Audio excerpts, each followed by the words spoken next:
Jericó, año 4 a.C. Herodes el Grande lleva semanas sin dormir. No por el dolor, aunque el dolor es insoportable. Lleva semanas sin dormir, porque sabe algo que ningún rey debería saber sobre sí mismo, que cuando muera, nadie en todo su reino va a llorar. Por eso esa mañana convocó a los hombres más importantes de Judea. Los encerró en el hipódromo de Jericó y dio una orden que solo un hombre completamente solo en el mundo podría dar. Mandó que los ejecutaran en el momento exacto en que él dejara de respirar, para que hubiera llanto en Judea, cuando ya no quedara nadie que llorara por él. Llevamos más de 400 horas reconstruyendo este reinado desde las fuentes primarias, y lo que encontramos no es el monstruo que esperábamos, es algo peor, porque Herodes el Grande no fue destruido por sus enemigos, fue destruido por algo que ningún ejército puede combatir.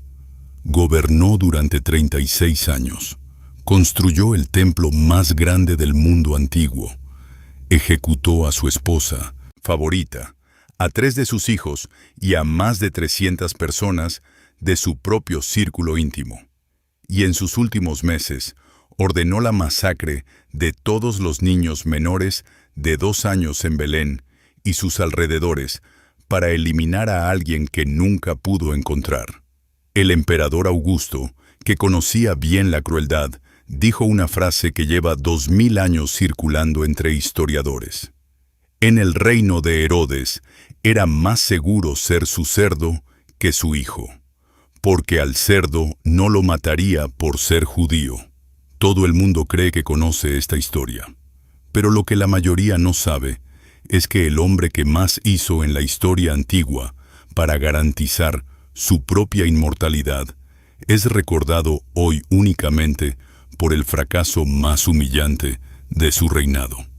Lo que estás a punto de ver no es la historia del villano de la Navidad, es la historia de un hombre que lo tenía todo y se destruyó a sí mismo intentando conservarlo. Para entender lo que Herodes se convirtió, hay que entender primero de dónde venía. Y de dónde venía Herodes era exactamente el problema. Su padre se llamaba Antípater.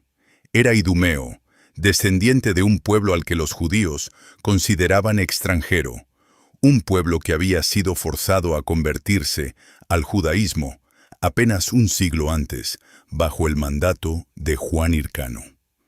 Esa conversión, según los registros de Flavio Josefo, no fue voluntaria. Fue una imposición política, y ese origen seguiría persiguiendo a Herodes durante los 36 años de su reinado, con una constancia que ninguna obra arquitectónica podría borrar. Antípater era inteligente. Entendió antes que nadie que el poder real en el Mediterráneo del siglo I no estaba en Jerusalén, sino en Roma, y cultivó esa relación con una paciencia calculada. Cuando Julio César cruzó a Egipto en el año 48 a.C. persiguiendo a Pompeyo, Antípater envió 3000 soldados judíos en su apoyo. César no olvidó ese gesto. Nombró a Antípater procurador de toda Judea y confirmó a su hijo Hircano II como sumo sacerdote. Fue en ese momento, según los textos de Josefo, cuando el joven Herodes empezó a entender que el poder no se heredaba. Se construía pieza por pieza en la sala correcta con las personas correctas. Herodes tenía aproximadamente 25 años cuando su padre lo nombró gobernador de Galilea, y su primera decisión como gobernador ya decía todo lo que necesitabas saber sobre el hombre en el que se estaba convirtiendo. En Galilea operaba un grupo de hombres armados que los textos romanos llamaban bandidos y que la tradición judía consideraba resistentes.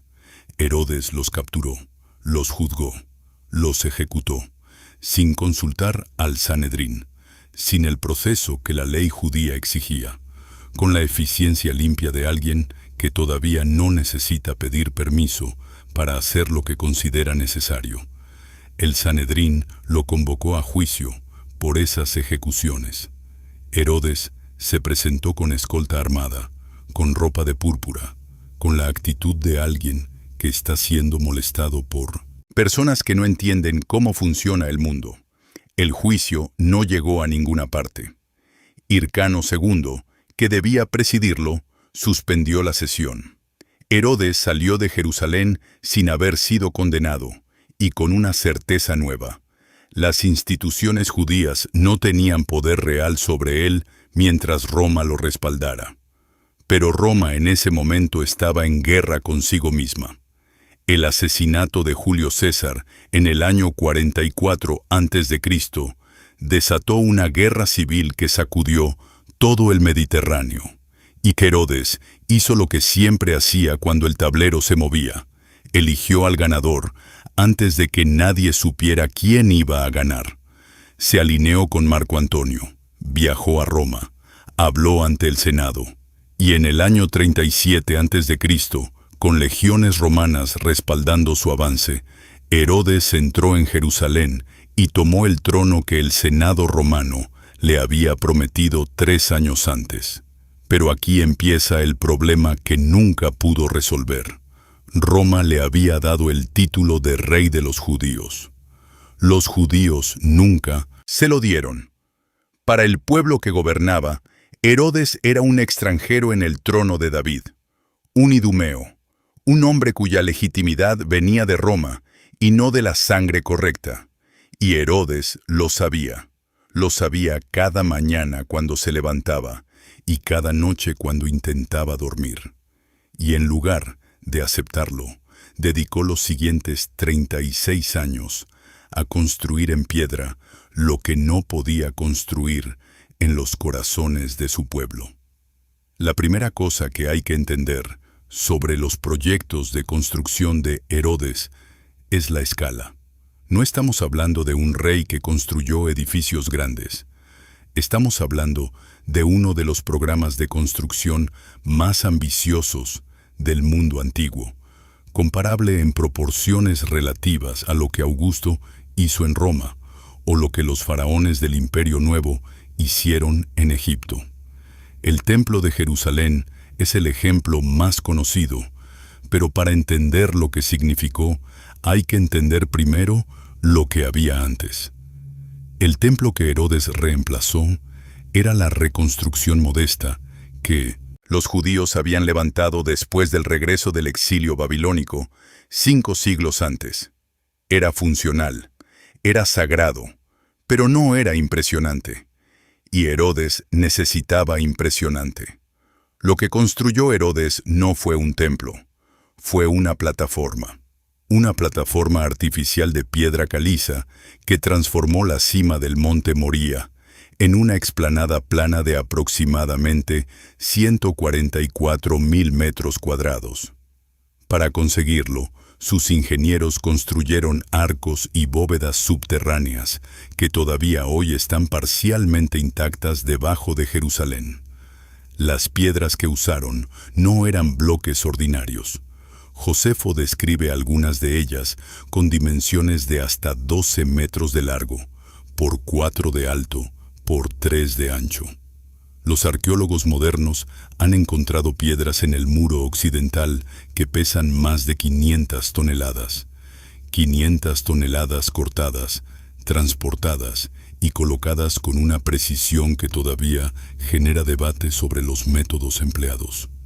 El templo en sí, el edificio que se levantaba sobre esa plataforma, estaba revestido de mármol blanco y oro. Los textos de la época describen cómo en las mañanas despejadas la luz del sol golpeaba la fachada del templo y era visible desde kilómetros de distancia, como una montaña de nieve en medio del desierto de Judea. Los sacerdotes que habían conocido el templo anterior decían, según Josefo, que quien no había visto el templo de Herodes no había visto nunca nada hermoso. Pero el templo no era la única obra. Mientras construía en Jerusalén, Herodes estaba transformando simultáneamente la línea costera del Mediterráneo. En el lugar donde existía un pequeño puerto poco funcional llamado Torre de Estratón, construyó Cesarea Marítima, un puerto artificial de proporciones que los ingenieros romanos consideraban casi imposibles.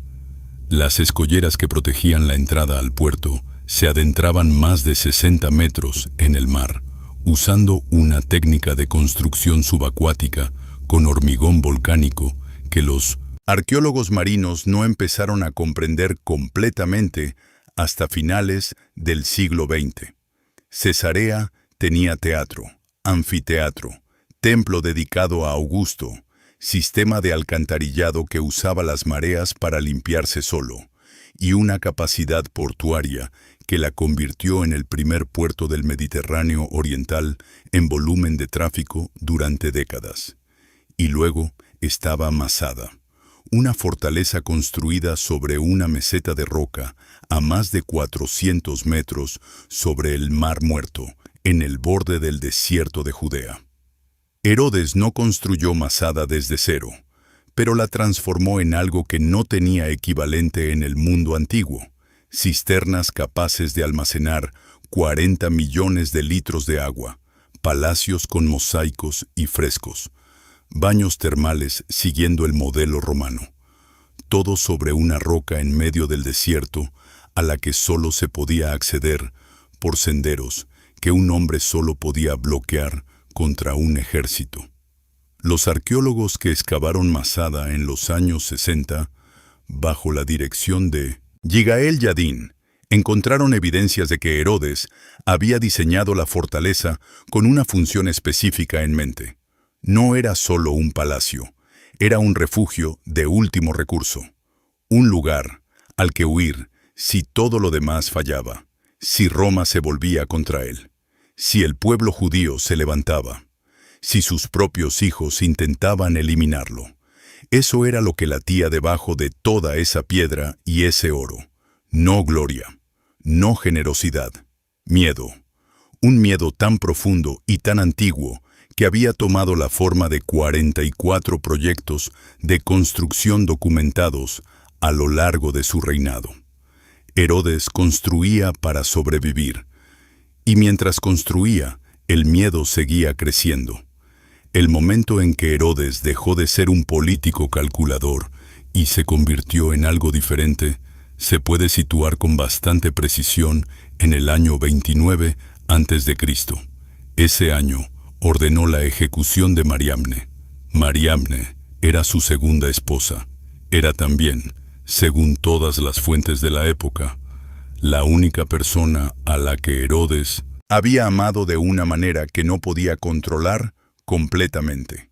Era Asmonea, descendiente directa de la dinastía que había gobernado Judea antes de que Roma interviniera. Su sangre era exactamente lo que la de Herodes no era: legítima a los ojos del pueblo judío.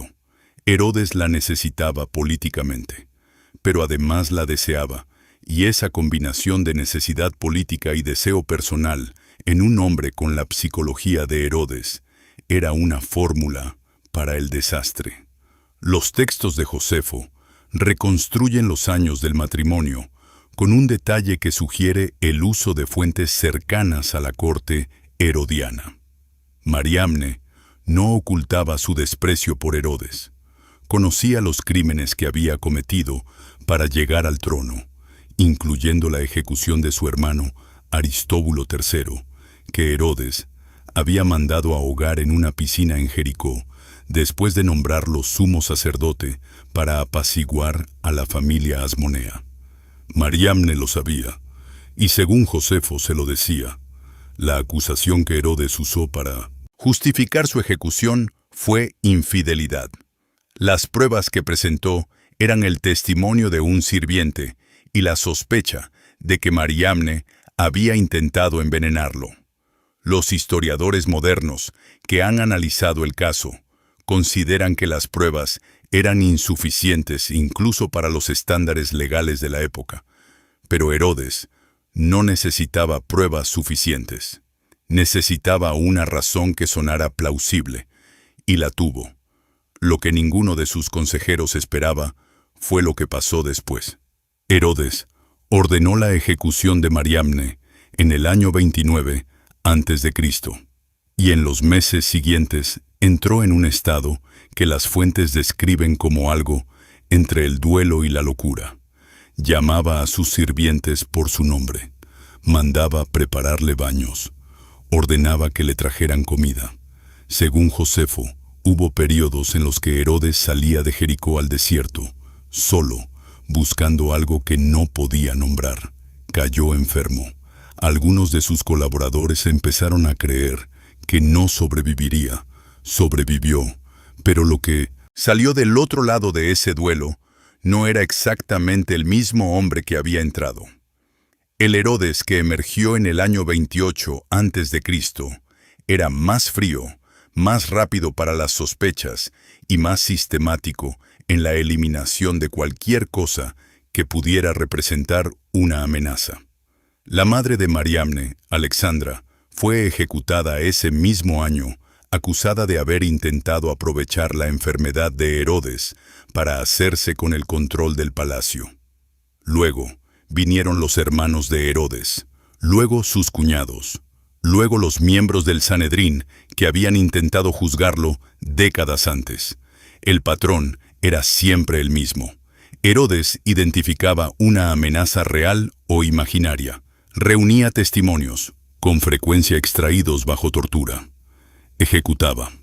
Y luego, en algunos casos, se arrepentía de una manera que no cambiaba nada, porque la persona ya estaba muerta, pero que revelaba algo sobre la estructura interna del hombre, que sabía perfectamente lo que estaba haciendo, que en algún lugar, dentro de él existía algo capaz de reconocerlo como un crimen, y que esa capacidad de reconocimiento no era suficiente para detenerlo. Sus hijos fueron el capítulo más oscuro de este patrón. Alejandro y Aristóbulo eran hijos de Mariamne. Los había enviado a educarse en Roma, en la corte de Augusto, como correspondía a los hijos de un rey aliado. Regresaron a Jerusalén como jóvenes que conocían el mundo romano, que hablaban sobre su madre, que tenían el carisma y la sangre asmonea que su padre nunca podría tener. Y Herodes los amaba. Los textos son claros en ese punto. Los amaba y los temía al mismo tiempo, con esa combinación específica que ya había destruido a Mariamne. Las acusaciones contra Alejandro y Aristóbulo llegaron a través de Antípater, el hijo mayor de Herodes de su primer matrimonio, que tenía razones políticas obvias para eliminar a sus medios hermanos de la línea de sucesión. Herodes escuchó, investigó, consultó con Augusto, que intentó mediar. Pero en el año 7 a.C., Alejandro y Aristóbulo fueron ejecutados en Sebaste, estrangulados por orden de su propio padre. Augusto, al recibir la noticia, pronunció la frase que llevaría 2000 años repitiéndose: era más seguro ser el cerdo de Herodes que su hijo. Y todavía no había terminado. Antípater, el hijo que había instigado la muerte de sus hermanos, fue acusado a su vez de conspirar contra Herodes apenas 5 años después. Herodes lo encarceló, solicitó permiso a Roma para ejecutarlo, y murió antes de recibir la respuesta, aunque no sin haber firmado la orden de ejecución de Antípater apenas 5 días antes de su propia muerte. 3 hijos, la misma mano, el mismo miedo, un hombre destruyendo exactamente lo que más quería, porque no podía soportar la posibilidad de perderlo. El encuentro que cambiaría para siempre la manera en que la historia recordaría a Herodes ocurrió, según el Evangelio de Mateo, cuando él llevaba ya más de 30 años en el trono. Era un hombre viejo para los estándares del siglo I, enfermo, rodeado de intrigas, y en ese contexto llegaron a Jerusalén unos visitantes del Oriente que hicieron una pregunta que, en la sala equivocada, podía costar la vida. El texto de Mateo 2, 1 a 2, dice lo siguiente: Habiendo nacido Jesús en Belén de Judea, en días del rey Herodes, vinieron del oriente a Jerusalén unos magos, diciendo: ¿Dónde está el rey de los judíos, que ha nacido? Porque su estrella hemos visto en el oriente, y venimos a adorarle. Esos visitantes, a los que la tradición ha llamado magos, y que los textos originales en griego denominan magoi, eran probablemente astrólogos o sacerdotes zoroástricos de Persia o Babilonia, expertos en la interpretación de fenómenos celestes con implicaciones políticas y religiosas. Llegaron a Jerusalén, la capital, porque asumían que un rey nacería en la capital, y preguntaron por el rey de los judíos que había nacido. En cualquier otro contexto, en cualquier otro reinado, esa pregunta podría haber sido inofensiva, pero Herodes llevaba 36 años en un trono que nunca había sido completamente suyo. Había ejecutado a su esposa, a 3 hijos y a más de 300 personas para mantenerlo. Y ahora unos extranjeros llegaban a su capital preguntando por el nuevo rey de los judíos. El texto de Mateo dice que cuando Herodes oyó esto, se turbó, y toda Jerusalén con él. La palabra que usa el griego original es etarachte, que no significa simplemente inquietarse, significa agitarse, perturbarse, como el agua que se mueve.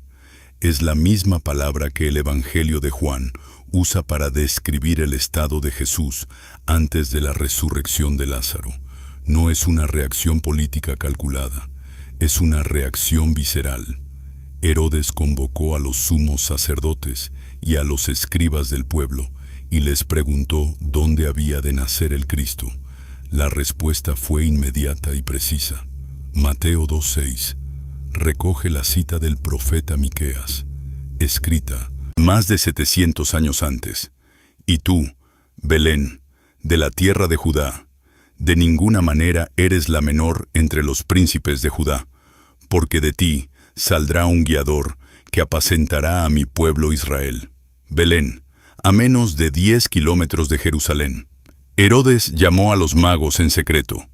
Les preguntó con precisión cuándo habían visto la estrella. Calculó la edad del niño. Luego les dijo que fueran a Belén, que buscaran al niño con diligencia, y que cuando lo encontraran, le trajeran información para que él también pudiera ir a adorarle. El texto de Mateo es directo sobre la intención real. Herodes quería saber dónde estaba el niño para eliminarlo. Los magos encontraron al niño, pero según Mateo 2:12, fueron advertidos en sueños de que no volvieran a Herodes, y regresaron a su tierra por otro camino. Y la familia del niño, advertida también, huyó a Egipto antes de que los soldados de Herodes llegaran. Lo que vino después es lo que el Evangelio de Mateo llama la matanza de los inocentes. Herodes, al ver que había sido burlado por los magos, se enojó mucho y mandó matar a todos los niños menores de 2 años que había en Belén y en todos sus alrededores. Mateo 2:16. El debate histórico sobre esta masacre es real y merece ser tratado con honestidad. Flavio Josefo, que documenta los crímenes de Herodes con un detalle a veces casi forense, no menciona la matanza de los inocentes en ninguno de sus escritos. Ese silencio ha llevado a algunos historiadores a cuestionarla, pero hay argumentos en la dirección contraria que los especialistas en el período consideran relevantes. Belén, en el siglo I, era una aldea pequeña. Las estimaciones demográficas más cuidadosas sugieren que la población masculina menor de 2 años en Belén y sus alrededores, en ese momento, podría haber sido de entre 10 y 30 niños. En el contexto de los crímenes documentados de Herodes, la ejecución de entre 10 y 30 niños en una aldea remota podría no haber parecido a Josefo suficientemente notable para ser registrada junto a las ejecuciones de reyes, sumos sacerdotes e hijos de reyes. La ausencia en Josefo no equivale a una imposibilidad histórica. Lo que los textos sí documentan con certeza es que en ese momento preciso, mientras los soldados llegaban a Belén, el niño al que buscaban ya no estaba. Ya estaba en Egipto, y Herodes, que había pasado 36 años eliminando toda amenaza concebible a su trono, no pudo eliminar esta. Por primera vez en su reinado, el miedo había llegado demasiado tarde. Los últimos meses de Herodes el Grande están documentados por Flavio Josefo con un nivel de detalle clínico que resulta casi perturbador. Josefo era un historiador judío del siglo I que tuvo acceso a fuentes cercanas a la corte herodiana, y su descripción de la enfermedad y muerte de Herodes es una de las más detalladas que tenemos de la muerte de cualquier figura del mundo antiguo. La enfermedad comenzó, según Josefo, con una fiebre moderada que Herodes y sus médicos esperaban que pasara, pero no pasó. Lo que siguió fue una progresión que Josefo describe síntoma por síntoma, picazón insoportable en todo el cuerpo, especialmente en las piernas y el abdomen. Inflamación severa de los pies, dificultad extrema para respirar, convulsiones, dolor abdominal que los médicos no podían localizar con precisión, y finalmente, gangrena en los genitales con proliferación de gusanos en las partes afectadas. Los médicos modernos que han analizado esta descripción han propuesto varios diagnósticos retroactivos. El más aceptado entre los especialistas combina una insuficiencia renal crónica con arteriosclerosis severa, y lo que en medicina contemporánea se conoce como enfermedad de Fournier, una gangrena necrotizante que afecta la región genital y perineal. La combinación de estos tres procesos simultáneos explicaría todos los síntomas que Josefo describe. No era una muerte rápida, era una muerte construida síntoma a síntoma durante meses. Herodes intentó buscar alivio, viajó a los baños termales de Calirroe, al otro lado del Mar Muerto, que eran conocidos en el mundo antiguo por sus propiedades terapéuticas. Los médicos que lo acompañaban intentaron sumergirlo en aceite caliente. Según Josefo, Herodes perdió el conocimiento durante el procedimiento, y sus sirvientes pensaron por un momento que había muerto. Los gritos que llenaron el palacio al creer que el rey había muerto fueron de alivio, no de duelo. Herodes recobró el conocimiento, escuchó esos gritos y entendió lo que significaban. Fue en ese momento, según Josefo, cuando Herodes tomó la decisión del hipódromo. Convocó a los hombres más importantes de Judea, a los líderes de cada ciudad y aldea, con la excusa de un asunto de estado urgente. Los encerró en el hipódromo de Jericó y dio instrucciones a su hermana Salomé y a su cuñado Alexas. En el momento en que él muriera, debían ejecutar a todos los hombres encerrados en el hipódromo, para que hubiera llanto en Judea cuando él muriera, para que nadie pudiera celebrar su muerte en silencio. Antes de que eso pudiera ocurrir, Herodes recibió una carta de Roma. Era la respuesta a su solicitud de ejecución de su hijo Antípater, encarcelado meses antes por conspirar contra él. La respuesta era afirmativa. Herodes firmó la orden de ejecución de su propio hijo. Antípater fue ejecutado en la fortaleza de Hircania. 5 días después, en Jericó, Herodes el Grande murió. Salomé y Alexas no ejecutaron a los hombres del hipódromo, los liberaron. El llanto que Herodes había pagado para garantizar nunca llegó. Los hombres más importantes de Judea salieron del hipódromo hacia la luz de la mañana y celebraron en silencio, o no tan en silencio, lo que había terminado. El cuerpo de Herodes fue trasladado en procesión desde Jericó hasta el Herodión, la fortaleza mausoleo que él mismo había construido a varios kilómetros al sur de Jerusalén. La procesión fue solemne. Los soldados formaron escolta. Los sirvientes llevaron los ornamentos reales. Todo lo que un funeral de Estado debía tener estaba presente. Pero según las fuentes, entre los que marchaban en esa procesión, el llanto era escaso.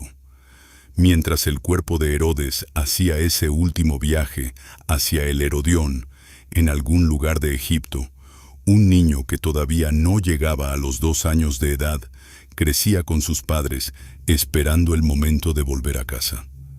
El hombre más poderoso de Judea había muerto. La amenaza había pasado, y el niño que Herodes no había podido encontrar seguía vivo. Aquí es donde la historia de Herodes el Grande adquiere una dimensión que ningún historiador secular puede ignorar, aunque no sepa exactamente qué hacer con ella. Herodes dedicó su vida a 3 cosas: el poder, que consiguió y mantuvo durante 36 años con una brutalidad sistemática; la construcción, que produjo algunas de las obras de ingeniería más impresionantes del mundo antiguo; y la inmortalidad, que es lo que subyace a las otras 2, la necesidad de que su nombre sobreviviera, de que las generaciones futuras supieran quién había sido Herodes el Grande. Lo consiguió. Su nombre ha sobrevivido 2000 años, pero no de la manera que él planeó. El templo que construyó fue destruido por los romanos en el año 70 de la Era Común, 4 décadas después de su muerte. Tito ordenó su demolición durante el asedio de Jerusalén, y sus soldados lo quemaron hasta los cimientos. De la estructura que Herodes levantó, de toda esa piedra que sus ingenieros cortaron y sus trabajadores colocaron, queda en pie hoy únicamente el muro de contención occidental de la plataforma, el muro que los judíos llaman el Muro de las Lamentaciones, un muro de contención. No el templo, no el altar, no la fachada de mármol y oro que brillaba desde kilómetros de distancia. Un muro de contención. Cesarea Marítima fue perdiendo relevancia progresivamente a medida que el poder romano se reorganizaba en el Mediterráneo.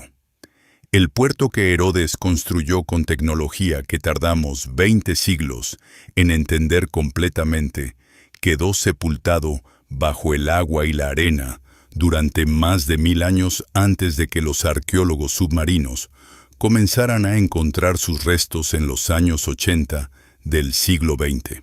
El Herodión, la fortaleza mausoleo donde Herodes fue enterrado, fue excavado a partir de los años 60 por el arqueólogo israelí Ehud Netzer. En 2007, Netzer anunció que había encontrado lo que creía era la tumba de Herodes, un sarcófago de piedra caliza roja en la ladera de la colina, destruido intencionalmente en la antigüedad. Destruido intencionalmente. Los especialistas creen que fue el pueblo judío quien lo destruyó durante la gran revuelta contra Roma entre los años 66 y 70. La tumba que Herodes había construido para garantizar su memoria fue destruida por las mismas personas sobre las que había gobernado. El reino que Herodes protegió con tanta sangre fue dividido por Augusto entre 3 de sus hijos supervivientes, ninguno de los cuales recibió el título de rey. Arquelao gobernó Judea y Samaria tan incompetentemente que los propios judíos enviaron una delegación a Roma para pedir su destitución. Roma lo exilió. Herodes Antipas, que gobernó Galilea, es recordado en los textos del Nuevo Testamento como el hombre que ejecutó a Juan el Bautista. Filipo gobernó los territorios del norte y es la figura más olvidada de las 3. El nombre de Herodes sobrevivió, pero sobrevivió únicamente porque aparece en los textos que narran el nacimiento del hombre al que intentó matar. Sin el Evangelio de Mateo, sin la pregunta de los magos, sin la huida a Egipto, el nombre de Herodes el Grande sería hoy patrimonio exclusivo de los especialistas en historia helenística del período romano. Con ese contexto, es uno de los nombres más reconocibles de la historia occidental. La paradoja es completa. El hombre que más hizo para garantizar que su nombre sobreviviera es recordado principalmente como el villano del relato que narra el nacimiento del que escapó de él. Toda su arquitectura, todo su poder, todos sus crímenes, reducidos a un papel secundario en una historia donde el protagonista es el niño que no pudo encontrar. Herodes quería ser Augusto. La historia lo recuerda como el hombre que intentó matar a Jesús y fracasó. Y eso, en su lógica particular, habría sido lo más insoportable de todo. Hay una pregunta que este relato deja abierta. Una pregunta que los textos del Nuevo Testamento responden con una coherencia que no siempre se nota cuando se lee cada evangelio por separado. Los hijos de Herodes heredaron su reino fragmentado, y al menos uno de ellos volvió a cruzar el camino del hombre que su padre no pudo matar. Herodes Antipas, el hijo que gobernó Galilea durante las décadas en que Jesús de Nazaret vivió y predicó. En esa región es la figura que aparece en el juicio de Jesús, según el Evangelio de Lucas. El hijo del hombre que ordenó la masacre de Belén se sentó frente al hombre que escapó de esa masacre. Lucas 23:8 dice que Herodes se alegró mucho al ver a Jesús, porque hacía mucho tiempo que deseaba verle, ya que había oído hablar de él y esperaba verle hacer alguna señal. No hubo señal. Jesús no respondió a sus preguntas. Herodes Antipas lo envió de vuelta a Pilato, y la historia siguió su curso. Si esa conexión entre el Hijo y el hombre, que el Padre persiguió, te parece que merece un documental completo, el siguiente video del canal lo tiene.